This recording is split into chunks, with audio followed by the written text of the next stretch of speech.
Сайн байцгаана тулгаан сохт тавтамаар л. За өнөөдрийнхөө босын явдлыг ярих гээд бэлдээ сууж байна. За өнөөдрийн маань босын явдал бол маш эмгэнэлтэй, харамсалтай юм хэрэг байгаа. За тэгээд энэхүү хэрэг нь болохоор 2004 оны 1 сарын 28-нд цагдаагийн газар нэгэн дуудлага ирснээр илэрдэг. За тэрхүү дуудлага нь юу байсан бэ гэхлээр манай дид захирал ухаангүй цусандаа хутгалтчихсан гэртээ хэвтэж байна. Наас барчсан бол хурдлаараа туслаараа гэсэн дуудлага байсан байдаг. За дуудлагын дагуу мөрдөгч цагдаа нар хэргийн газар очиход дид захирал гих 40 гаруй насны гэртээ ганцаараа амьдардаг гэрийнхээ зочны өрөөндөө нас барсан байдалтай олддог. За дуудлага өгсөн хүн хинбэ гэвэл энэ тухайн компани буюу таксины компани ажилтан байсан байгаа. За яагаад тухайн өдөр энэ захирлындаа очсон бэ гэхлээр захирал нь ажилдаа ерөөсө хоцордоггүй, ажлаа таслан гэж байдаггүй маш тийм нямба нэгт эмхтэй байсан байна. За тэгээд ажилтнуудаараа яриад захирал маань яач вэ? Захирал уцаа авахгүй байна, хоцорчлоо, ажилдаа ирдэггүй гэгээд хоорондоо ярьж агаад захирлынхаа гэрлүү нёгийг явуулсан байгаа. За тэгээд энэхүү ажилтан захирлынхаа гэрт хурж ирээд хаалгыг тогшоод хонхыг дараад үзсэн чи ерөөсөө захирал нь хаалга онгоолгож өгөхгүйсэн байгаа. За тэгэнгүүтээ хаалганыхан бариулыг дараад үзсэн чи хаалга онгоосон байдаг. За ингээд ажилтан гэрлүү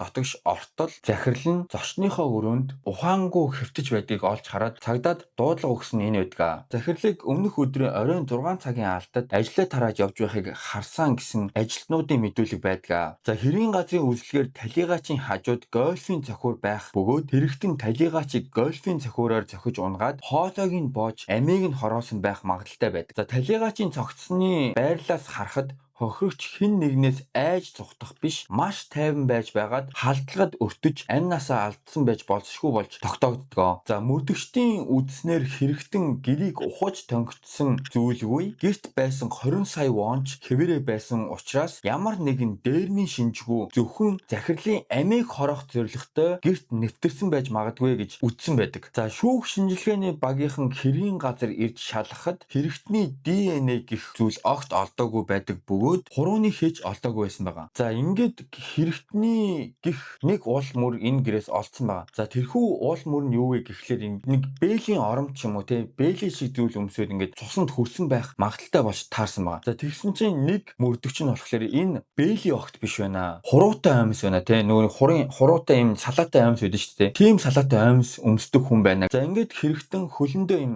хуруутай амьс өмсдөг байж магадгүй болж тогтоогддог. Одооноос хэдүүлээ хохирогчийг Юн гэж нэрлэе. За Юн эмэгтэй бол 40 настай. За таксины компанид гүйцэтгэх захирал хийдэг ганц бие. За дээрээ 4 эгчтэй айлын отхон юм охин байсан байдаг. За Юнгийн хамгийн том эгч нь энэ тухайн хохирогчийн ажиллаж байсан буюу те гүйцэтгэх захирал хийж байсан компани ерөнхий захирал үүсгэн байгуулагч байсан байгаа. За тэгээд тэр тухайн компанид Юн гүйцэтгэх захирал хийгээд энэ компани баг бүхий л зүйлийг Юн хийж гүйцэтгэдэг байсан байдаг. За талигаач хөдөлмөрч энэрэнгүй нэгэн байсан бөгөөд түүнийхээ хэрээрч хөрөнгө мөнгөтэй бүсгүй байсан байжээ. За хувьдаа орон сууцтай мөн жижиг барилгатай байх хэмжээний хөрөнгөтэй хүн байсан байгаа. За ингээд мөрдөгчд Юнг нас барсан гэх мэдээг ар гэрийнхэнд нь дуулгаж дөрвөн эгчт нь мэдэгдэхэд тэдэж нөхрөө дагуулan цагдаагийн хилцээр яарч сандарч хурж ирсэн байдаг. Эхнэрийн мэдүүлгээр Юн манай гэр бүлийн хамгийн хөдөлмөрч бидэнд байнга тусалж дэмждэг хүн байсан. Үнэхээр тусч юм эмхтэй байсан байгаа. За учир нь яагаад гэвэл энэ Юн яг өөрийнхөө дээр төрсэн эгч буюу дөрөв дэх эгчтэй болон хөргөн ахта энэ компанида хоолны газар нээж өгсөн байгаа. За тэгэд хоолныхаа газрыг нээж өгөөд зогсохгүй тэдний хүүхдүүдийг асарч тойлдог те сургуулийнхын төлбөрийг төлөөг хүүхдүүдийг нь те гэртээ хонуулдаг асарч хамгаалдаг ийм бүр мундаг эмэгтэй байсан байгаа. За тэгэд эгчнэр бол бидний одоо ганц аврал ганц туслаж дэмждэг хүн нас орчихлаа гэж бөөн уйлан шууган харуусл болсон байдаг. За Юнгийн хэрэгээр цагдаагийн газар түүний төрсөн эгчнэр болон хөргөн ах нар сэтгэл зүйн хүнд нөхцөл байж байх үед дөрөв дэх эгчийнхэн нөхөр цагдаагийн газар руу ирж байхдаа автын хосолд орж эмнэлэгт хүрэгдсэн гэх бас давхар хүнд нөхцөл байдал үүссэн байдаг. За ингээд мөрдөгчд хамгийн түрүүнд талигаачийн орон сууцны камерыг шалгаж үзэхэд Юн ажлаа тараад шууд гэртээ ирсэн бололтой 1 сарын 27-ны оройн 6 цаг 30 минутанд цахилгаан шатанд сууж буй бичлэг нь бичигдсэн байдаг. Тэр цагаас хойш хохирогч гэрээсээ гарч яваагүй болох нь тогтоогддог. За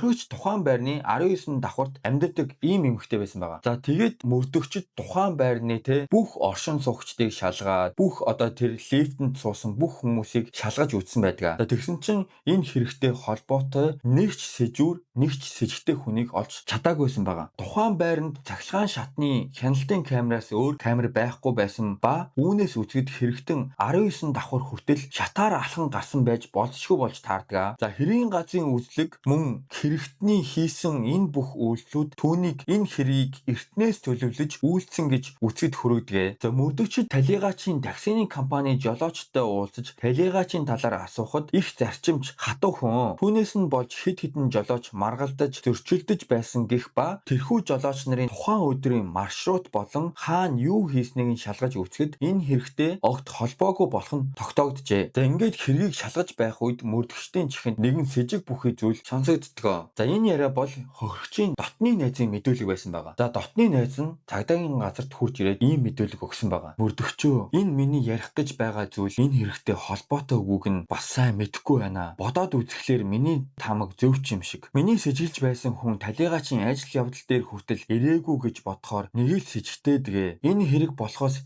хэд хоногийн өмнө би найзтайгаа уулзсан юм л да. Тэгсэн чинь талигач хэн нэгэнтэй уцаар яриад надаас яаж нууцаар мөнгө авч чаддаг байна. Эргүүлээд яг байсан газарт нь аваачаад өгье л дөө. Зүгээр өнгөрөхгүй дээ гэд орилоод ярьсан. За тэгээд би талигаачаас гайхаад юу болсон юм бэ? Яасан гэд асуусан чинь талигач яг дээд эгчийнхаа нөхрийн нэр дээр данс нээгээд мөнгө хийж гисэн байсан юм. Тэгсэн чинь тэр данснаас минь 50 сая вон алга болчихсон байх юм. Тэгэхээр нь хий авчихсан юм бэ гэд асуусан чинь эгчийн маа нөхөр авчихсан байна гэсэн. Мөрдөгчөө, найз маань эгчийнхаа гэр бүлд ямар их тус дэм болж байсан гэж бүр хоолны газар хүртэл нээж өгсөн гэд бодохоор үнэхээр их туслаж дэмждэг байсан. Тэгсэн чинь 50 сая вон түүнээс ингэж хулгайлна гэдэг чинь байж боломгүй зүйл үстэй. Ямар ч байсан би мэддэг бүх зүйлээ танд хэллээ. Та юу ч гэсэн сайн шалгаад өгөөрэй гэсэн ийм мэдүүлгийг талигаачийн найз мөрдөгчдөд ярьсан байдаг. За тэгсэн чинь энэ мэдүүлгийг ирэхээс өмнө мөрдөгчд хоорондоо энэ эгчийнхэн нөхрийг нууцаар сэжиглэж тандаж байсан байгаа. За одооноос хэдүүлээ сэжигтэн буюу эгчийнхэн нөхрийг Хоо гэж нэрлэе. За Хоо хинбэ гэхлээр Юнгийн яг дээр төрсэн 4 дахь эгчийн нөхөр бөгөөд Юн хоолны газар нээж өгсөн хүргэн ах нь юм. Мөн хэрэг илэрдэг өдөр нөгөө цагдаагийн газар бүгд хурж ирээл те, хүргэн ах нар нь хурж ирээд эгчнэр нь хурж ирээд байсан гэсэндээ те, нэг хүргэн ах нь осолд орчихлоо, автын осолд орчихлоо гэд цагдаагийн газар хурж ирэлгүй эмнэлэг рүү хүргэсэн байдаг да те. Тэгсэн чинь энэ эмнэлэгт хүргэсэн хүн хинбэ гэхлээр нөгөө нэг сэжигтэй Хоо байж таардаг. Цагдаа нар ч гэсэн энэ Хоогийн автоослыг сэжиглэж байсан байгаа. За яагаад вэ гэхлээр энэ Хоогийн автоосол болсон газар байж тээ. Бараг л автоосол болох боломжгүй те. Тийм газар байсан байгаа. За манайхны хэлдгээр болоо штэ те. Хээр талд 2 машин л мөргөлдсөн юм шиг одоо тийм дүр зураг байсан байгаамаа. Энэ олон мэдүүлэг таамаглал дээр үндэслэн Хоогийн хэвтэж байсан эмнэлэгт мөрдөгчд очин хаалгыг нь онгойлгоход эхний дүр зургийг хараад за энэ бол алуурч мөн байна гэж үзсэн байгаа. За яагаад вэ гэхлээр вэ штэ те. Хоогийн эмнэлгийн орон дээр нөгөө нэг хуруутай оймс тохоотой байх нь харагддаг. Тэгэхээр манайхан бодглохлоор те нөгөө хэрийн газраас хуруутай оймс өмссөн хүн те тусан дээр гიშгсэн байж магадгүй гэж үтснээ дээ. Тэгсэн чинь Хоо байж штэ. Байнгын хуруутай оймс өмсдөг ийм хүн байсан байгаа. За ингээд мөрдөгчд шууд Хоогоос Юнгийн 50 сая воныг чи яахлаараа авдаг вүлээ гэд асуусан чинь одоо нөгөө нэг бөө ингээд осолд ороод хүнд гэмтсэн хүн чинь гинт ингээд шууд босч ирэнгүүтээ Хоо надад зүгээр л өгсөн штэ. Тэр чинь Хоо намайг ашиглаарай гэж зүгээр бэлгэлсэн мөнгө юу яриад байгаа юм бэ та нар ч ингээд амар ундууцаад хариу өгсөн байгаа. За тэгээд мөрдөгчд болохоор за тэгвэл үлдсэн зүйлийг цагдаагийн хэлцээр очоод одоо тодруулъя. Дагаж явах чадaltaй нуу гэд асуусан чинь за тэгээ гэд ингээд бүр бараг год үсрээд босоод хамт цагдаагийн хэлц рүү явсан байгаа. За ингээд Хоог цагдаагийн хэлцээр авчраад хамгийн түрүүнд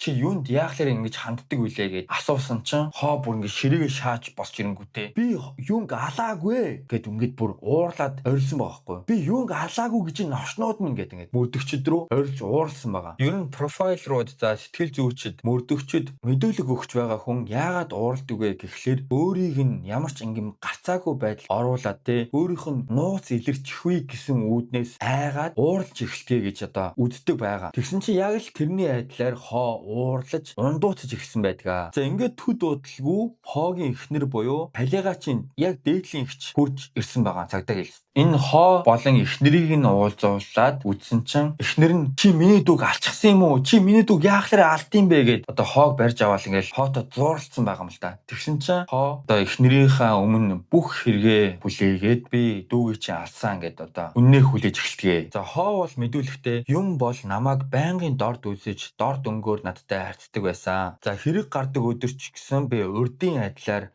цэвэр ус авчирч өгөхөөр ирсэн гэсэн байгаа. За энэ хүргэн ах болох хоо нь хаяа ингэж цэвэр ус хүргэж өгдөг байсан байгаамаа. Тухайн өдөр ч гэсэн урдын адилаар 2 литрийн 6 сав усыг хүргэж өгсөн байгаамаа. За ингээ хоо мэдүүлэхтэй болохоор тухайн өдөр ус хүргэж өгчөөд зочны өрөөний буудан дээр сууж байсан чинь намайг ямар ч чадваргүй юм байж өөр эмэгтэйтэй уулзсан гинэ. Тэр үгийг нь сонсоод миний уур хүрээд гольфийн цохиураар цохиж талигаачийг алсан гэсэн мэдүүлэг өгсөн байгаа. За тэгэд мөрдөгчд байна шүү дээ, тий. Чи ингээд уурандаа үнэхээр алсан бол яах лээрээ те лифтээр явалгүй шатаар алхаж явсан байдаг үлээ гэд асуусан чинь би тухайн өдөр зүгээр л алхаж явмаар байсан. Зүгээр одоо дасгал одоо маягаар те шатаар алхаж явсан юмаа гэж мэдүүлэг өгсөн байгаа. За Солонгосын хуулинд байна шүү дээ, те. Хэрийг эртнээс төлөвлөж үйлдсэн бол маш өндөр ялтай байдаг. За харин те уурандаа ч юм уу согтуудаа хэрийг үйлдэж хүн амны хэрэг орооцолсон бол бага ял авах юм магадaltaй байдаг. Хооч гэсэн үүнийг нь ашиглаад тухайн өдөр хохирогч намайг өдөөн түрхэрсэн. За тийм учраас би энэ юнг алах болсон гэж одоо бага ял авахын тулд ингэж мэдүүлэг өгсөн байгаа. За харин мөрдөгч болон прокурорын байгууллагаас бол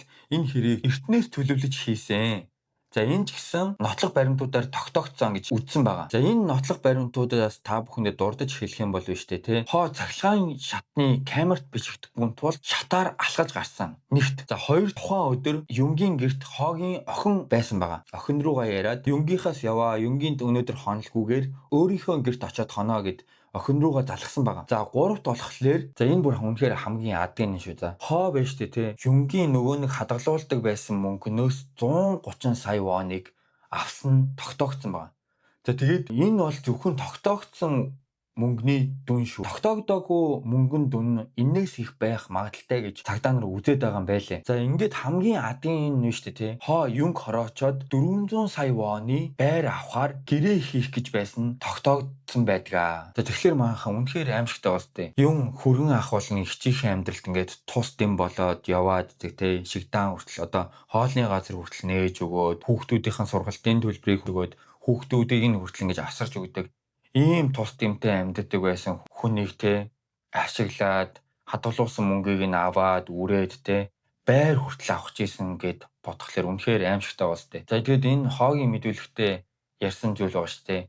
Эмэгтэй хүнтэй уулзаад яваад байсан гэд зүйл ярьснаа те.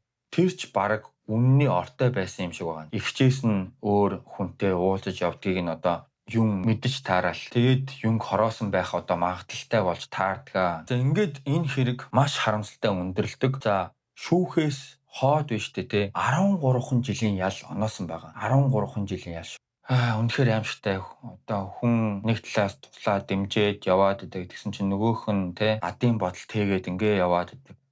Хүнд итгэнэ гэдэг бол үнэхээр аимшигтай зүйл байдаг. Ийм бас нэгэн тод жишээ болсон хэргийн талаар ярьлаа. Энэ хэргийн талаар комент хийлээ, санал бодлоо хуваалцаарай. Намайг дэмждэг та бүхэндээ маш их баярлалаа. Хайртай шүү. Комент хийрээ, лайк дараарай, subscribe дараад өгөөрэй, share хийгээд өгөөрэй маахан. Дараагийн хэрэгээр уулзтлаа. Түр баяртай. Хайртай шүү. Баярлалаа.